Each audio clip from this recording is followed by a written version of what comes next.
What, Sheldon, you didn't think I was coming? No, I was talking to Michael. He Oh. was sideways. His We picture got was sideways. we got all sorts of other stuff going on. I had to film the Ford Drive the Lane. We had to film the TV show. We had to do the pregame radio. We got all sorts of other stuff going on. Don't tell them we do it early.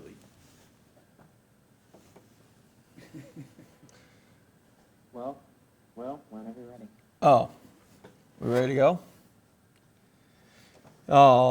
Just getting ready for Mizzou. They played tremendously last night. Big win at Florida. Presents some problems with just how big and physical that they are. That'll be a challenge for us. Tillman inside will be a huge challenge for us. Rebounding the ball is going to be a big issue. They're shooting the ball a lot better. Smith's obviously a great. Well, they've got a few Smiths, but 13 Smith is a great shooter. 12, 13's Mark Smith. 12's Drew Smith. He leads the league in steals. They have Tillman back there. And so it'll be a big challenge. Penson's playing really, really well for them at point. And I'm just really worried about their physicality, their ability to bludgeon us down low, draw fouls, and their ability to really whip us at the free throw line. So we need to get the game going, get the pace going. Hopefully we can stay out of situations where they're just leaning on us in the half court.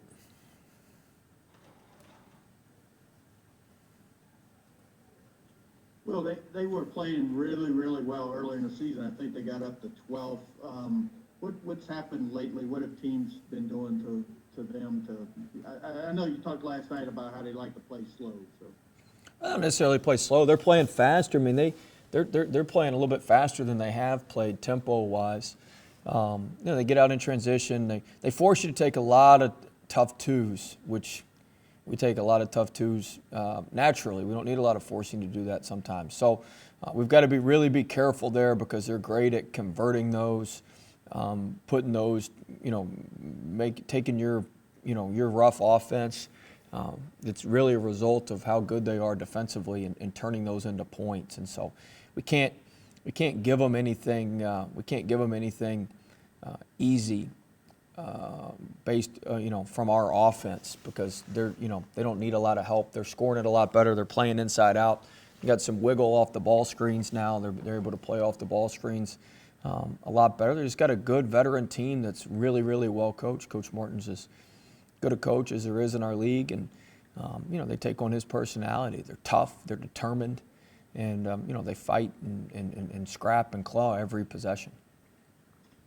And also, you have a chance to get the number 3 seed. You're in position with a win to get the number 3 seed. I guess it doesn't matter if you get 3 or 4. You might have to play Alabama or Arkansas, does it? I mean, but it is good to get the 3 seed, obviously.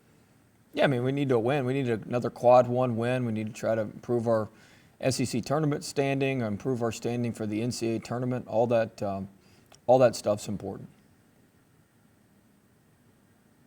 So it's good to win. All right, check. Kent, thanks for the email on the scenario. I appreciate that gesture. Will, you talked about the physicality of Missouri. Is that, and it made me think immediately of Days. Is it not uncommon to have a compass guy or a barometer guy like that where, how he goes, your team so goes? Because it really seems like once he kind of gets in foul trouble, your team deteriorates around him, but without him. Most teams have somebody like that. I would say ours is maybe a little bit more on an extreme than other teams where, maybe you have a chance to survive it. And we do. I mean, we've still been in some of these games where he hasn't played well. We just haven't been able to close them out. But no, he's a huge part of what we do. Just a lot of times teams have a guy who maybe he's one of the guys we've got that really affects the game on both ends. Just with our offensive spacing, but he also brings, he helps us with our defensive rebounding tremendously. And when he's in foul trouble or when he's not out there, our physicality, our defensive rebounding, he's the one guy we got, that really dives on the floor, makes some hustle plays, goes after loose balls. All that stuff doesn't, just isn't as front of mind with some, with some guys. So it really. He really adds a lot to our team on both ends when he's out there and playing hard.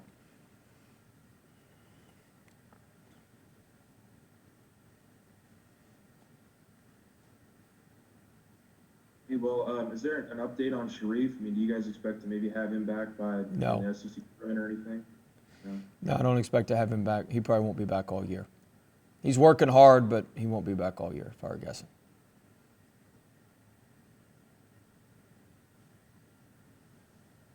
Anything else?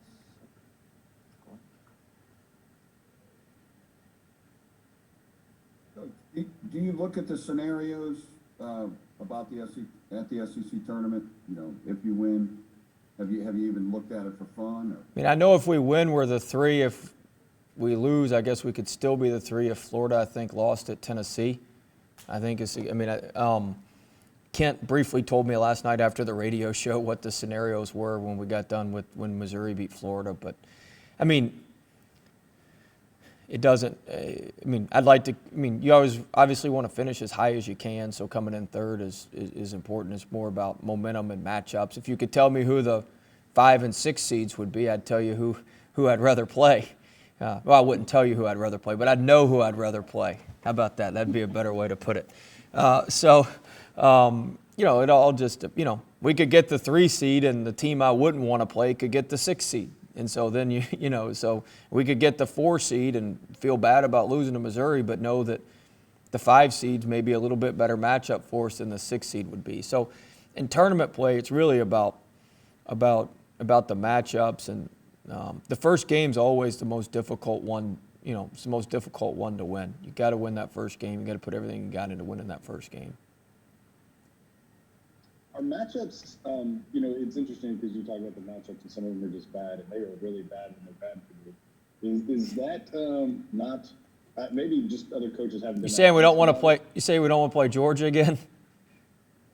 Yeah, I was thinking of another team in red, but yeah, Georgia works too. But is that? I mean, you just maybe more honest about that and the reality of, hey, look, you know, we can't sometimes.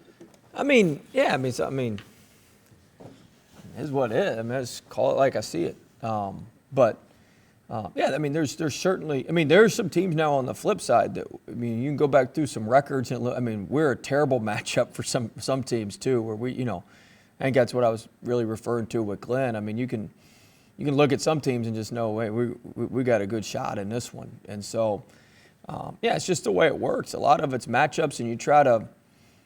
You know, it's not like if we see a bad matchup, we're just going to go, oh my gosh, we're just going to pack our bags and go home. But I mean, there's a lot more difficulty and a lot more things to work around when you have that bad matchup. And there's 2 or 3 things that really, really bother us that, quite frankly, we have a very difficult time stopping, even if we game plan for it and work on it and et cetera, et cetera. And there's 3 teams in the league that can really do that. And we would certainly prefer to avoid those teams in the league tournament, and we prefer to avoid teams that are like that in the NCAA tournament. And you mentioned this earlier about Javonte, just kind of finding his role and fitting into it. Yep. You know, is that really comforting to see a guy here who's, you know, maybe came back this year and he's now had success again?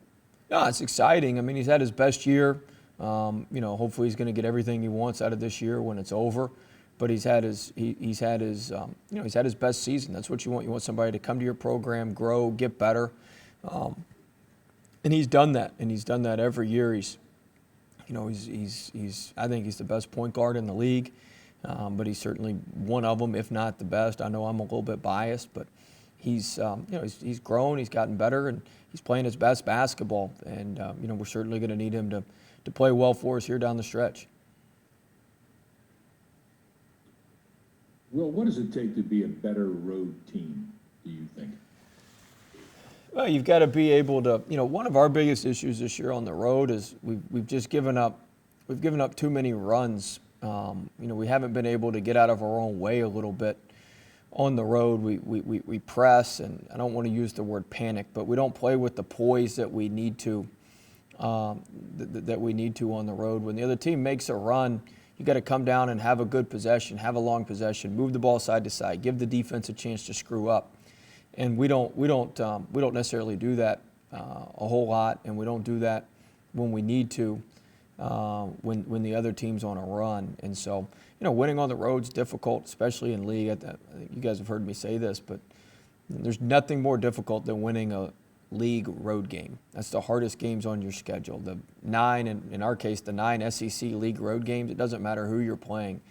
Those are very, very difficult games, and you've really, really got to be on point. You've really, really got to be detailed, and you've got to be able to execute for 40 full minutes, which we haven't done this year. And that's going to be a big challenge for us on Saturday at Mizzou.